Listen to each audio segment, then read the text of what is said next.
মেয়ের বান্ধবী এটা কী গাছ গিফট করলো? তো হ্যালো বন্ধুরা, কেমন আছো তোমরা সবাই? তো দেখো মেয়ের বান্ধবী কী গাছ গিফট করেছে। আসলে মেয়ে নাকি তার বান্ধবীর বাড়িতে গেছিলো আর এই গাছগুলো দেখেছিল। তো মেয়ে বলেছিল তার বান্ধবীকে দুটো ডাল দিতে। কালকে নাকি হঠাৎ করেই তার বান্ধবী স্কুলে থেকে এই দুটো ডাল দিয়েছে। আর মেয়ের নাকি আমাকে বলতেই মনে নেই।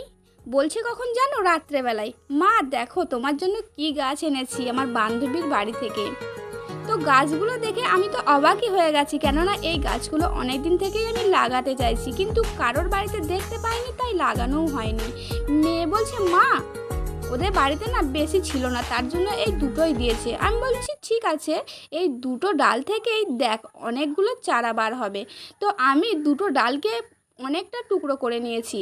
আর দেখো ছোট্ট জায়গায় লাগাচ্ছি, কেননা এর শেকড় তো খুব একটা ছড়ায় না, তাই এই ছোট্ট জায়গাতেই লাগিয়ে দিলাম।